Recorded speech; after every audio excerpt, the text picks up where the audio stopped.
मेरा नाम शीतल है। मेरी 4 साल की बेटी का मैंने स्कूल में एडमिशन करवाया। जैसे ही वो स्कूल से आई उसने मुझे देखा और कहने लगी कि मम्मी, आज मुझे पापा लेने आए थे। आज मैं 1 में नहीं आई हूँ। आज मुझे घर पापा छोड़ गए हैं। उसकी बात सुनकर मेरे पैरों तले से ज़मीन निकल गई। मेरी आत्मा तक कांप उठी कि मेरी बेटी ये क्या बात कह रही है, क्योंकि मेरे पति को मरे हुए तो 2 साल हो चुके थे। ठीक 2 साल पहले उनको हार्ट अटैक आया था, जिसकी वजह से उनकी मौत हो गई थी। मैंने सच का पता लगाने के लिए स्कूल के गेट पर लगा हुआ सीसीटीवी कैमरा देखा। ये देखकर मेरी आंखें फटी की फटी रह गईं कि वहां तो मेरा बचपन की वो काली परछाइयां आज भी मेरी आंखों में जिंदा है, जैसे हर नज़ारे ने मेरे दिल में दरार डाल दी हो।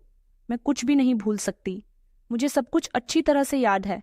भला गुजरा हुआ बुरा समय कोई भूल सकता है क्या? और फिर ऐसा समय जिसमें सिर्फ तकलीफ और दर्द के सिवा कुछ ना मिला हो। मेरी उम्र 15 साल थी जब मेरी माँ की मौत हो गई थी। मेरे परिवार में सिर्फ 3 लोग थे, मेरे पिताजी, मेरी माँ और मैं। मैं उन दोनों की लाडली बेटी थी। मेरी मम्मी को दूसरी संतान न हो सकी। मेरी मम्मी मेरा बहुत ख्याल रखती थी। फिर एक वक्त ऐसा आया जब अचानक उनकी तबीयत खराब हो गई और वो इस दुनिया को छोड़कर चली गई। इस दुनिया को ही नहीं बल्कि मुझे और पिताजी को भी अकेला छोड़कर चली गई थी। यह शायद मैं सिर्फ अपने आप को कहूँ कि मुझे ही अकेला छोड़कर चली गई थी, क्योंकि पिताजी ने तो उनके मरने के बाद दूसरी शादी कर ली थी। उनको उनकी साथी मिल गई थी, मगर मेरा कोई नहीं था। माँ की मौत पर पिताजी की आंखों में आंसू आए थे। शुरू शुरू में तो वो मुझे बहुत प्यार किया करते थे। सब कुछ बिल्कुल ठीक चल रहा था। मुझे अपने पास ही सुलाया करते थे। लेकिन ये समय भी जल्द ही विदा हो गया था, क्योंकि मुझे कुछ ही महीनों के बाद एक अजनबी औरत का सामना करना पड़ा था। मेरे पिताजी ने दूसरी शादी कर ली थी और ये अजनबी औरत हमारी जिंदगी में आ गई थी। मेरी नई माँ, मेरे पिताजी की दूसरी पत्नी। मेरे लिए ये सब कुछ सिर्फ नया था। मुझे अच्छी तरह से याद है जब वो पहली बार हमारे घर में दाखिल हुई थी तो उसकी आंखों में मेरे लिए कोई मोहब्बत नहीं थी, न कोई अपनापन था। जैसे मैं उसके लिए कुछ नहीं, जैसे मैं उसके लिए सिर्फ एक बोझ हूँ। उसने कभी मुझे मोहब्बत की नज़र से देखा तक नहीं था। और फिर यह बात वक्त आने पर पूरी तरह से सच दिखाई देने लगी थी। पिताजी दिन ब दिन बदलते गए थे। वो जो कभी मुझसे मोहब्बत किया करते थे, दूसरी पत्नी के आने के बाद उन्होंने पूरा ध्यान अपनी पत्नी पर लगा लिया था और बेटी को तो जैसे भूल ही गए थे। उनकी नज़रें और मोहब्बत मेरे लिए कम बल्कि इस औरत के लिए ज़्यादा होती थीं। मैं खामोशी से सब कुछ देखती रहती थी कि पिताजी उनके साथ हंसते थे, उनके साथ खाना खाते थे, रात को उनके कमरे में उनके साथ बैठते थे और मैं अकेली अपने कंबल में सिकुड़कर सोती रहती थी। मेरी माँ ने कभी मुझे अकेला नहीं छोड़ा था और माँ के मरने के बाद वो जगह पिताजी ने ले ली थी। लेकिन जब पिताजी की दूसरी शादी हो गई तो उन्होंने मुझे पूरी तरह से अकेला छोड़ दिया था। मेरी हर जिद, मेरी हर ख्वाहिश, मेरे हर आंसू बेमतलब हो गए थे। पिताजी की मोहब्बत अब सिर्फ इस औरत के लिए ही बची थी। जब इस औरत से मेरे पिताजी की दूसरी औलाद पैदा हुई तो मेरी हैसियत जैसे इस घर में नौकरानी किसे हो गई थी। उन्होंने 1 साल में ही बेटे को जन्म दिया था। अब मैं घर के सारे काम किया करती थी। बर्तन धोना, कपड़े धोना, झाड़ू लगाना, यहाँ तक कि खाना भी बनाना, सब कुछ मेरी ही जिम्मेदारी हो गई थी। सौतेली माँ अपने बेटे को भी मेरे हवाले कर दिया करती थी। उनके बेटे को संभालना, उसको नहलाना, रात को सारी रात जागकर उसके सारे काम करना और फिर दिन भर घर के सारे काम करना, ये सब मेरे लिए मामूली बन गया था।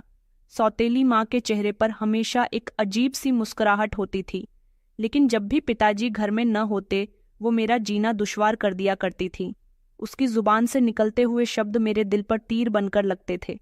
वो मुझसे कहती थी कि तू बड़ी बदनसीब है, अपनी माँ को खा गई। हम तो तुझ पर तरस खाकर तुझे पाल रहे हैं, वरना ऐसी लड़कियां गलियों में भटकती हैं। मैं छोटी सी कम उम्र की थी, कमज़ोर थी, लेकिन इन शब्दों को चुपचाप से सहती रहती थी। पिताजी के सामने एक बार मैंने सौतेली माँ की शिकायत करने की कोशिश की तो वो रोते हुए पिताजी के बराबर में बैठ गई और कहने लगी कि देखो, तुम्हारी बेटी मुझ पर इल्ज़ाम लगा रही है। पिताजी ने भी मुझे अपने पास बुलाया। उन्होंने कहा कि बेटा, क्यों झूठ बोलती हो? सौतेली माँ कहने लगी कि हाँ, ये बहुत झूठ बोलती है, मुझ पर इल्ज़ाम लगाती है, इसे काबू में रखना पड़ेगा और नकल को ये हमारा नाम बदनाम कर देगी।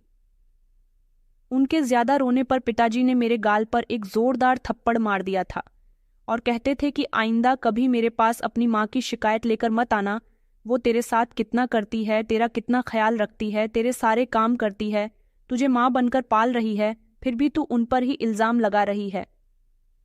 मेरे दिल में उस दिन से एक गहरा अफसोस पैदा हो गया था। स्कूल ही मेरा इकलौता सहारा था।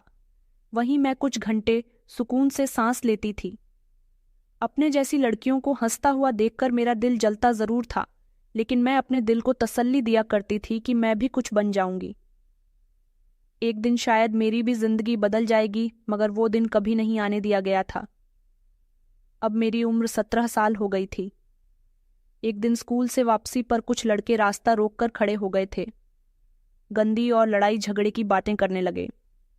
मैंने आगे बढ़ने की कोशिश की तो उन्होंने मेरा रास्ता रोक दिया। मैं डर गई थी, कांप रही थी। पीछे मुड़कर भी कोई नजर नहीं आ रहा था। अचानक मुझे एक आवाज सुनाई दी, अरे वो इसको हाथ मत लगाना वरना तुम्हारा हाथ तोड़ दूंगा। यह रोहित था। उसने लड़कों को धक्का दिया और मेरे सामने आकर खड़ा हो गया था। मुझे अपने पीछे छुपने का इशारा किया और फिर उन लड़कों को ऐसे भगा दिया जैसे वो कूड़े के ढेर हों। मेरी नजरें उसके ऊपर थीं। फिर जब वह मेरी तरफ पलटा तो उसकी आंखों में कुछ ऐसा था जो मेरे दिल को सुकून दे गया था। मैंने नजर झुका ली, लेकिन दिल पहली बार किसी अनजानी धड़कन को महसूस करने लगा था। उस दिन के बाद अक्सर वह स्कूल के टाइम पर मेरे रास्ते में आ जाता था। कभी दूर से मुझे हेलो कह दिया करता था तो कभी छांव में खड़ा होकर मेरी तरफ देखता था। एक दिन उसने मुझसे पूछ ही लिया कि तुम कैसी हो। वो शायद मुझसे बात करने के बहाने ढूंढ रहा था, लेकिन उसे अब बात की शुरुआत करनी ही थी तो वो कर चुका था। मैंने हिचकिचाते हुए जवाब दिया कि ठीक हूँ। वो मुस्कुराकर कहने लगा कि तुम हंसती रहा करो, हंसते हुए बहुत अच्छी लगती हो। उस दिन मैं सारा दिन आईने में खुद को देखती रही कि हंसी मुझ पर क्या वाकई बहुत अच्छी लगती है या फिर वह ऐसे ही मेरी मजाक बना रहा था। मगर वह सब कुछ एक सपना बनकर रह गया था, क्योंकि कुछ दिन बाद ही सौतेली माँ ने मुझे जगाया था और कहा था कि आज से तुम्हारा स्कूल जाना बंद हुआ। उठो, जल्दी जल्दी घर के सारे काम करो, कपड़े धो, सारे बर्तन पड़े हुए हैं उनको भी धोना है। पढ़ाई लिखाई के सपने छोड़ दो, दूसरे घर जाकर तुम्हें घरेलू काम ही करने हैं, न कि पढ़ाई करनी है। मैंने कुछ कहने की कोशिश की तो वो जोर से मुझे बालों से पकड़कर खींचते हुए किचन तक ले गई और कहने लगी कि आज शाम का खाना तुम्हें ही बनाना है। मैं रोती रही और मजबूरन मुझे घर के सारे काम करने पड़े। पिताजी जब शाम को घर आए तो कहने लगे कि आज तुम स्कूल क्यों नहीं गई थी। अभी मेरे मुंह से शब्द निकले भी नहीं थे कि मेरी सौतेली माँ ने आगे बढ़कर कहा कि तुम्हारी बेटी भाग गई थी, गलियों में पता नहीं कहाँ कहाँ घूम रही थी। मैं पकड़कर इसे घर लेकर आई हूँ। पहले तो पिताजी ने मुझे घूर कर देखा, उन्होंने मेरी कोई बात नहीं सुनी और मुझ पर हाथ छोड़ दिया। उन्होंने मेरी बात सुनी भी नहीं थी और अपनी पत्नी पर विश्वास कर लिया था। उन्होंने मेरे बाल खींचते हुए कहा कि शर्म करो, तुम मेरी बेटी हो और ऐसे काम करती फिर रही हो, शरीफ लड़कियां ऐसे नहीं निकलती। आइंदा अगर मैंने तुम्हारी कोई शिकायत सुनी तो इन बालों पर कैंची चला दूंगा। आइंदा स्कूल जाने की कोई ज़रूरत नहीं है, पढ़ाई छोड़ दो, जो कुछ है वो यही है, घर का काम करो। मैं चुपचाप बैठकर रोती रही। मेरे अंदर का हर सपना टूटकर बिखर चुका था। न मोहब्बत थी, न शिक्षा थी, न रोशनी थी, न ही घर का सुकून था। मेरे हाथों में बर्तन थे और दिल में एक बोझ जिसका वजन दिन ब दिन बढ़ता जा रहा था। और एक शाम जब मैं सब्जी लेने के लिए घर से निकली थी तो रास्ते में मुझे रोहित मिला। कहने लगा कि शीतल, तुम कहाँ हो, इन दिनों नजर नहीं आ रही हो, सब ठीक है ना। मैंने बस इतना कहा कि सब कुछ ठीक है। वो मेरी आंखों से बहते हुए आंसुओं को देखकर कुछ कहना चाहता था, लेकिन मैं पलटकर चली आई। उस दिन के बाद मैंने जीना सीख लिया था। बस वक्त का काटना कुछ समझ नहीं आता था, लेकिन रोहित मेरे लिए एक उम्मीद बन गया था। मैं मन ही मन उसके बारे में सोचकर मुस्कुराती रहती थी, उसे याद किया करती थी। वह अक्सर गली के नुक्कड़ पर मिलता था जहां से स्कूल का रास्ता शुरू होता था, और अब मैं स्कूल नहीं जाती थी तो वह मेरा इंतजार करता रहता था। एक दिन मैंने हिम्मत करके खुद वहां जाना शुरू किया। शायद दिल को यकीन दिलाना चाहती थी कि अभी भी सब कुछ खत्म नहीं हुआ। मैं अभी सांस ले सकती हूँ। वो मुझे देखकर मुस्कुरा दिया। कहने लगा कि शीतल, ये दुनिया तुम्हारे जैसी लड़कियों के लिए नहीं बनी है, लेकिन हम इस दुनिया को अपने जैसा बनाएंगे। तुम बस मेरा हाथ थाम कर रखना। और मैं सच में उसका हाथ थाम लेती थी। वक्त वो गुजरता गया और हमारी मोहब्बत को 1 साल हो गया था। रोहित की उम्र मुझसे 3 साल ज्यादा थी। वो 20 साल का था। अभी तक मेरे सौतेली माँ को पता नहीं चला था कि मैं घर के लिए अगर किसी काम से बाहर निकलती हूँ तो रोहित से भी मिलती हूँ, और हमारी यह खामोश मोहब्बत अभी तक कामयाब थी। हम दोनों कुछ न कुछ बोलते रहते थे, छोटी छोटी बातें जिसे दो सच्चे साथी एक दूसरे से शेयर करते हैं। एक दिन उसने मेरा हाथ थाम कर कहा कि अगर तुम मुझे नहीं मिली तो शायद मैं भी वैसा हो जाऊंगा जैसा ये मोहल्ला है। मैं हंसकर कहने लगी, तो तुम मेरे जैसे बन जाओ। वो सीरियस होकर कहने लगा कि मैं तुमसे वादा करता हूं कि तुम्हें कभी अकेला नहीं छोड़ूंगा। वो मुझे पार्क ले जाता था। हम बेंच पर बैठते थे। वो मेरी उंगली अपने हाथ में लेकर पूछता था कि ये हाथ कब मेरे हाथ थामेंगे। मैं हंस दिया करती थी। हम हर मुलाकात में थोड़े थोड़े सपने बुनते थे, अपने आने वाले समय के बारे में सोचते थे। वह कहता था कि एक दिन मेरा अपना घर होगा जिसमें तुम मेरे साथ होगी। मैं हंसती रहती थी।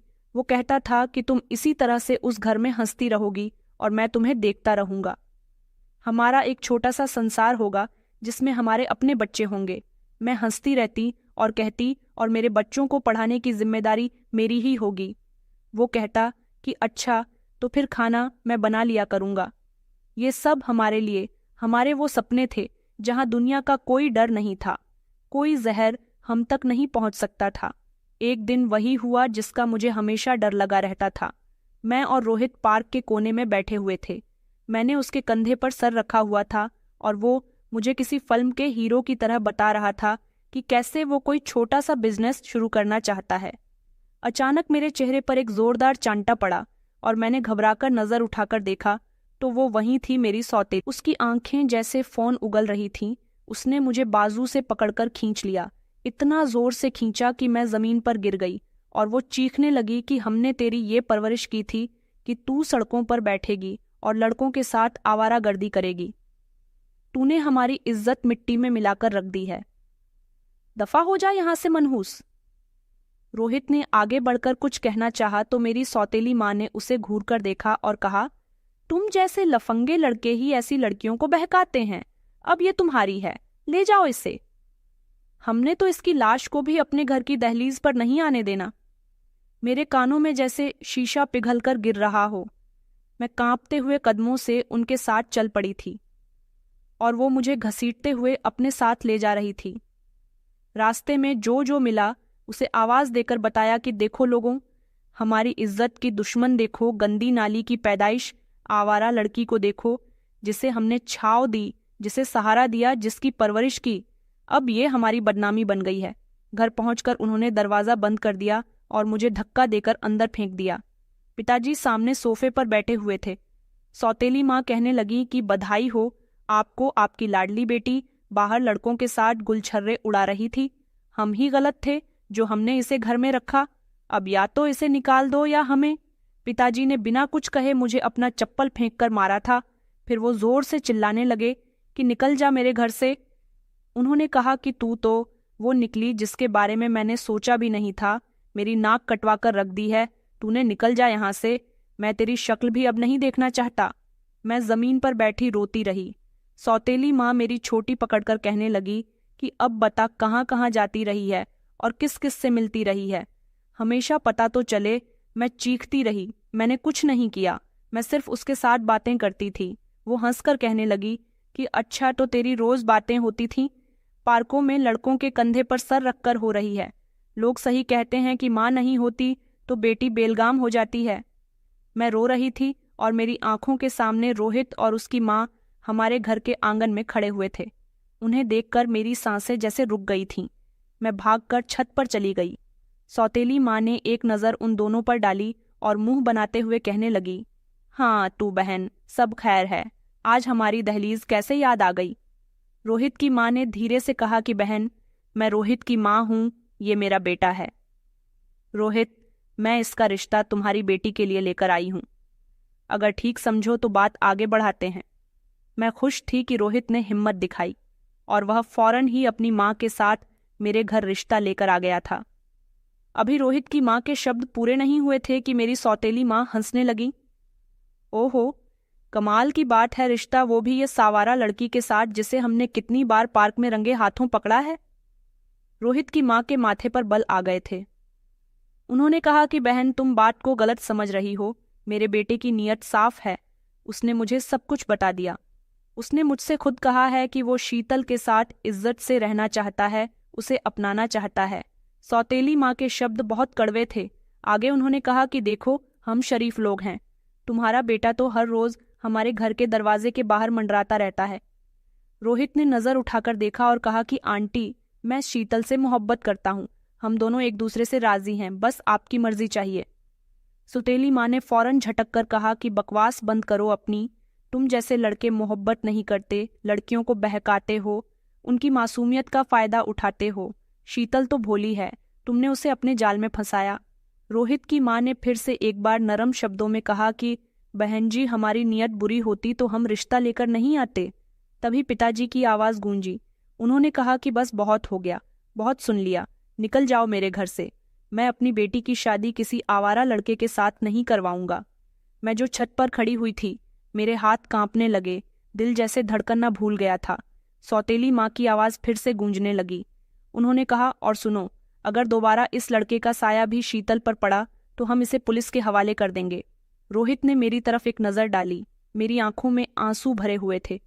वह खुद पर कंट्रोल करके खड़ा रहा, नज़र झुकाकर, और अपनी माँ का हाथ थामकर दरवाजे की तरफ चल दिया। मैं नीचे नहीं आ सकी। कदम जैसे जमीन से चिपक गए थे। पिताजी का गुस्सा आसमान को छू रहा था। वो अंदर आते ही दहाड़े, शीतल, बदतमीज लड़की, कहाँ है तू, निकल बाहर। मैं जैसे होश में आई थी और दौड़कर नीचे पहुंची। मेरे कदम कांपने लगे थे, लेकिन चेहरे पर साफ था कि मैंने कोई गलती नहीं की। मैंने कहा, पिताजी, आप मेरी बात तो सुनो, मैंने कुछ गलत नहीं किया। उन्होंने मुझे देखते ही जोर से थप्पड़ मार दिया, जिसकी गूंज बहुत तेज थी। मेरी सौतेली माँ कहने लगी कि तूने हमारी इज्जत को मिट्टी में मिला दिया, मोहल्ले में हमारा सर झुका दिया। क्या कमी थी तुझे जो लड़कों के साथ घूमती फिर रही है। मैंने आंखों में आंसू लिए, कहा कि पिताजी, वो रोहित है, उसने रिश्ता भेजा था, इज्जत से मेरा हाथ मांगने आया था। तभी सौतेली माँ फौरन से चीखने लगी, इज्जत से? ओहो शीतल, हद होती है बेशर्मी की भी। सबके सामने रुसवा करके अब कहती है कि वो इज्जत से आया था। आज जब मैंने तुम दोनों को पार्क में बैठा हुआ देखा था तो मैं बता नहीं सकती, मुझे तो शर्म आती है। ये उसकी बाहों में लिपटी हुई थी। अरे, ये दिन देखने से पहले मैं मर क्यों नहीं गई। उस दिन पिताजी ने फिर से कुर्सी पर जोर से हाथ मारा। अभी मैं कुछ कहने ही वाली थी कि उन्होंने मुझे रोक दिया और कहने लगे कि अब मैं तुम्हारे मुंह से एक शब्द भी नहीं। आज के बाद वो लड़का इस घर के आसपास भी आया तो याद रखना, मैं तुम्हें जान से मार डालूंगा। मेरे कानों में सिर्फ एक शब्द गूंज रहा था कि तूने मेरी इज्जत मिट्टी में मिला दी। मैं खामोश खड़ी रही थी। अंदर से चीखना चाहती थी, सब कुछ कहना चाहती थी, मगर जुबान बंद हो गई थी, बस आंखें बरसने लगी थीं। सौतेली माँ ने अगले ही दिन रिश्ते वाली औरत को बुलाया था और ऊंची आवाज में कहा था कि जैसा भी हो, आज ही इसका रिश्ता पक्का करवाओ। काला कलूटा, लंगड़ा लूला हो या बूढ़ा हो, जवान हो, जो भी मिले चलेगा। मुझे इसके नखरे और बर्दाश्त नहीं करने। इसने हमारी नाक कटवा दी है। मैं अब इसे अपने घर में ज्यादा दिन बर्दाश्त नहीं कर सकती। रिश्ते वाली ने मेरी तरफ देखा और कहने लगी कि लड़की तो शक्ल से सीधी लग रही है। सौतेली माँ ने नाक चढ़ाते हुए कहा कि लड़कों के साथ पार्क में घूमने वाली कोई सीधी लग सकती है, समझी तुम। इसकी जुबान खामोश है, मगर आंखें और हरकतें सब बोलती हैं। मैं सिर झुकाकर बैठी रही थी, जैसे मेरा वजूद ही मेरे खिलाफ गवाह बन गया हो। 2 दिन के बाद एक औरत और एक मर्द हमारे घर पर आए। वो रजत के पड़ोसी थे। उन्होंने रजत के बारे में बताया कि वो बहुत ही शरीफ लड़का है, अनाथ है, सुलझा हुआ समझदार है, मेहनत से कमाता है और पढ़ा लिखा भी है। उसकी कोई बुरी आदत भी नहीं है, बस गरीब है, माता पिता नहीं है। अगर आप राजी हो तो शादी कल ही कर देते हैं। मेरे पिता ने एक लम्हे को मेरी तरफ देखा, फिर सौतेली माँ की तरफ, जो फौरन कहने लगी कि हमें कोई ऐतराज नहीं है, ये रिश्ता हमें कबूल है, जल्द ही शादी करवा दो। मैं कुछ बोलना चाहती थी, मगर आवाज़ गले में फंस गई थी। मैं कमरे में गई, दरवाज़ा बंद कर लिया। और ये खाली कागज पेन उठाया। दिल से कागज पर शब्द बहने लगे। रोहित, आज मैं बस आखिरी बार खत देकर जा रही हूँ। मुझे माफ कर देना अगर मेरी खामोशी ने कभी तुम्हें तकलीफ दी हो तो। मैं तुम्हारे साथ जिंदगी गुजारना चाहती थी, सपने भी देखे थे, पर जिंदगी सपनों से नहीं सच्चाइयों से बनती है। और मेरी सच्चाई ये है कि मैं अब किसी और की होने जा रही हूँ। तुम बहुत अच्छे हो, बेहतर हो, लेकिन मेरी किस्मत में तो जख्म ही लिखे हैं। मेरे लिए प्रार्थना करना कि जिस इंसान के साथ मेरा नाम जुड़ने जा रहा है वो मुझे इज्जत दे। बाकी मैं तुम्हारे लिए हमेशा प्रार्थना करती रहूंगी। तुम्हारी शीतल। मैंने खत को फोल्ड किया और अपनी पड़ोसन की बेटी रश्मि से कह दिया कि वो किसी भी तरह ये खत रोहित तक पहुंचा दे। शादी की रात मेरी आंखें इतनी रो चुकी थीं कि अब आंसू भी थक चुके थे। सिंपल से कपड़े पहने कमरे में नजर आया। मैं नजर झुकाकर बैठी हुई थी। वो आकर एक कोने में बैठ गया। कुछ लम्हे के बाद कहने लगा कि मुझे पता है आपका दिल कहीं और लगा हुआ था, ये शायद अभी भी उसी का है। मैं जबरदस्ती किसी के दिल पर कब्जा नहीं करना चाहता। मैं थोड़ी देर खामोश रही, फिर कहा कि रजत, मैं तुम्हें दिल से कबूल कर चुकी हूँ, बस थोड़ा समय दो। इतना समय जितना मैं अपने जख्मों को मरहम लगा सकूं। मुझे तुमसे कोई शिकायत नहीं है, ना ही कोई गिला है। बस मेरे टूटे हुए वजूद को संभालने में थोड़ा सब्र चाहिए। उसने धीरे से कहा कि मुझे कोई जल्दी नहीं है। तुम मेरा भाग्य हो और मैं अपने भाग्य पर सब्र करना जानता हूँ। मैंने पहली बार किसी मर्द की आंखों में अपने लिए मोहब्बत और इज्जत देखी थी। उसकी आंखों में ना हवस थी, ना दावे थे, सिर्फ एक खामोशी से भरा हुआ भरोसा था, जैसे वह कह रहा हो कि मैं इंतजार करूंगा शीतल, जितना चाहो, जितनी बार चाहो। मैं तुम्हारी हाँ के बिना कोई भी दावा नहीं करूंगा। वह लम्हा था जब पहली बार मैंने सोचा कि ऊपर वाले का हर फैसला हमारे ही किसी न किसी फायदे के लिए होता है। शुरू के दिनों में मैं सिर्फ खामोश रहती थी और वह अपनी हद में रहता था और मैं अपनी हद में, लेकिन हर दिन एक नया पहलू लेकर आता था। रजत की नरमी, उसके शब्दों का सुकून और मेरी बातों को बिना किसी सवाल के सुन लेना, सब कुछ धीरे धीरे मेरे दिल में उतरने लगा था। एक रात मैंने उसे खाने के बाद चाय का कप पकड़ाते हुए पूछा कि रजत, कभी तुम्हें यह महसूस हुआ है कि तुम अकेले हो? उसने हल्की सी मुस्कुराहट के साथ मेरी तरफ देखा और कहने लगा कि अकेला तो तब महसूस होता है जब जवाब के आसपास आवाजें हों मगर दिल में खामोशी हो। मैं तो हमेशा ही खामोशी में पला हूं। मैंने हैरानी से पूछा, खामोशी में कैसे? वो कहने लगा कि मैं एक अनाथ आश्रम में पला बढ़ा हूं। माता पिता का चेहरा तक मुझे याद नहीं। जब मैं 5 साल का था मुझे अनाथ आश्रम के दरवाजे पर छोड़ दिया गया था। ये नाम रजत भी मुझे अनाथ आश्रम वालों ने ही दिया था। मैंने हैरान नजरों से उसकी तरफ देखा, जैसे किसी ने मेरे दिल को चीर कर रख दिया हो। मैंने धीरे से कहा कि तुमने कभी तलाश नहीं की, कभी ख्वाहिश नहीं की जानने की कि तुम्हारे माता पिता कौन थे? उसने एक लम्हे को चुप रहकर कहा कि मैं बहुत छोटा था। जब मुझे होश आया तो इतना वक्त गुजर चुका था कि कुछ पता ही नहीं चल सका। ख्वाहिश की जगह हकीकत ने ले ली थी और हकीकत ये थी कि कोई नहीं था जो मुझे अपना कहे। मेरे हाथ में चाय का कप कांपने लगा। मैंने नज़र नीचे करके बस इतना कहा कि मैं तुम्हारे बारे में बहुत कम जानती हूँ, लेकिन जो आज जाना है वो मेरी नज़र में बहुत बड़ी जगह कर गया है। उसने मेरी तरफ नज़र झुका ली और नरमी से कहा, मैं बड़ा नहीं शीतल, बस जितना दुख सहता गया उतना खामोश होता गया। हताश्रम की छत नीले रंग की थी, लेकिन नीले आसमान की तरह बेकिनारा भी लगती थी और बेरहम भी। वहाँ दोस्त थे मगर हर चेहरा मामूली सा और हंसी मामूली सी, हर दिल में चाहत। मैंने कभी किसी से कोई उम्मीद नहीं बांधी थी, क्योंकि जिनके साए बचपन में छिन जाते हैं वो फिर धूप से दोस्ती कर लेते हैं। मैंने पहली बार उसकी आंखों में आंसू देखे थे, वो आंसू जो रुके रुके से थे मगर बेआवाज तूफान की तरह बहने को। मैंने अपना हाथ उसके हाथ पर रखा और कहा कि अब तुम अकेले नहीं हो, मैं तुम्हारे साथ हूँ। मैं तुम्हें वो इज्जत व मोहब्बत दूंगी, इसके बारे में तुमने सिर्फ सोचा होगा। उसने धीरे से मेरा हाथ थाम कर कहा कि यही भरोसा मेरी सबसे बड़ी दौलत है। शीतल, मुझे तुमसे कोई शिकायत नहीं है, मैं तुम्हें मजबूर नहीं करूंगा। तुम मेरे बीते हुए समय का बोझ उठाओ, लेकिन अगर तुम मेरा हाल संवारना चाहो तो मुझे जीने का हुनर आ जाएगा। मैंने नज़र झुकाई और कहा कि मोहब्बत वक्त से नहीं होती, एहसास से होती है। तुमने मेरी इज्जत रखी, मेरे दुख को शब्दों के बिना समझ लिया। इसके बाद दिल का झुकना कुदरती था। मैं तुमसे वफा करना चाहती हूँ, तुम्हारी जिंदगी को मोहब्बत से भर देना चाहती हूँ और तुम्हारे लिए प्रार्थना बनकर जीना चाहती हूँ। उसी लम्हे मैंने कोई कसम नहीं खाई, कोई दावा नहीं किया। बस दिलों ने एक्सेप्ट कर लिया कि रिश्ता अब सिर्फ रिश्ते का नाम नहीं बल्कि एक नए सफ़र की शुरुआत है, जिसमें मोहब्बत, भरोसा और दो टूटे हुए दिलों को जोड़ने की तमन्ना शामिल है। हमारी मोहब्बत कब बढ़ती गई कुछ पता ही नहीं चला। जैसे हर एहसास बेआवाज़ हो, वादे बोल लिए हों, हर रात नींद से पहले की वो बातें, वो माथे पर छाए हुए सुकून और सुबह जागते ही आंखों में चमकती हुई अपनी झलक, सब कुछ इतना नरम, इतना पूरा लगने लगा था कि जैसे जिंदगी अब इसी दायरे में ठहर गई हो।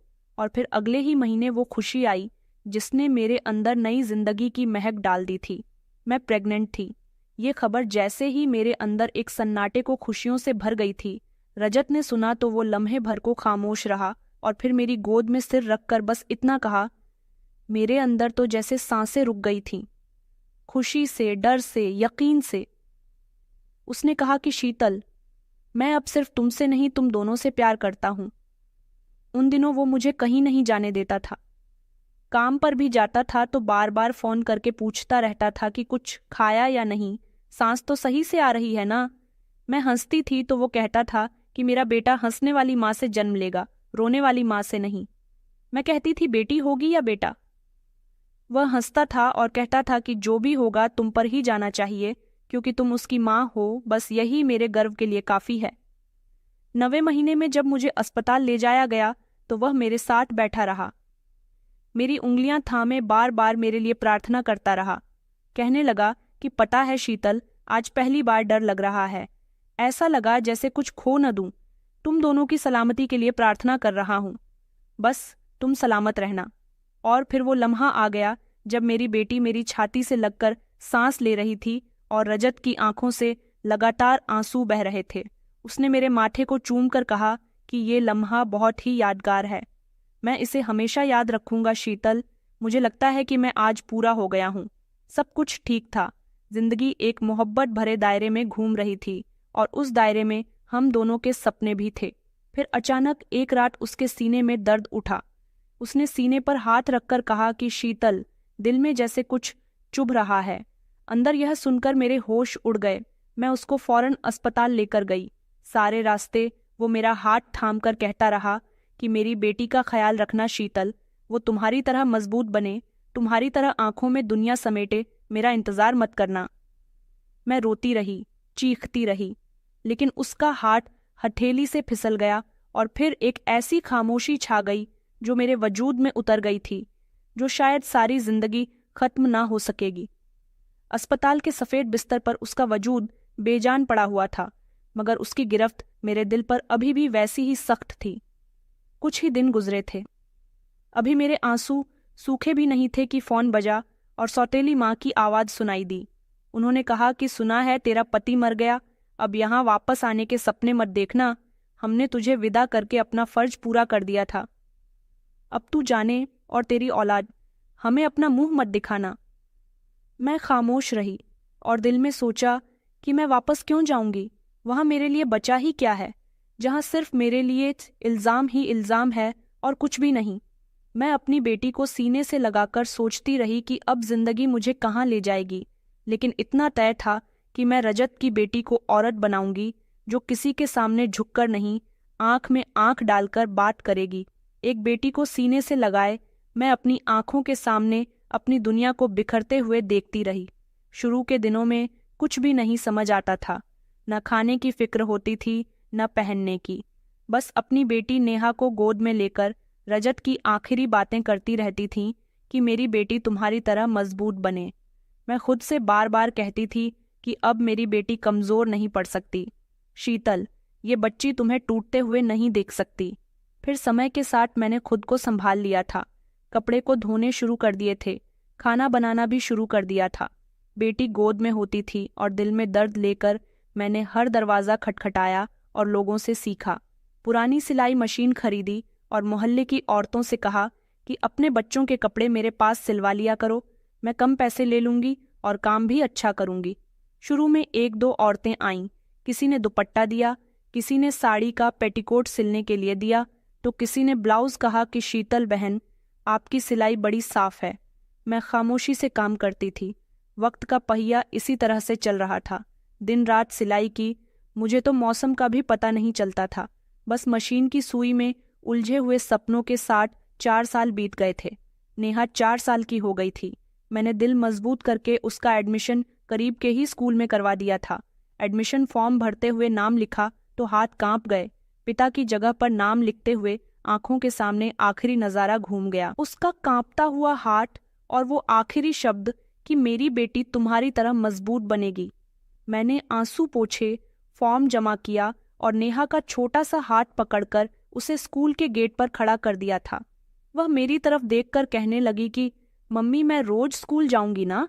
मैंने गर्दन हिलाई और कहा कि हाँ बेटी, तुम रोज स्कूल जाओगी, पढ़ोगी, आगे बढ़ोगी। उसने कहा, फिर मैं भी आप जैसी बड़ी होकर काम करूंगी। मैंने उसे प्यार किया और कहा कि नहीं बेटी, तुम अपनी माँ जैसी नहीं बनोगी, बल्कि तुम तो मुझसे भी बेहतर बनोगी।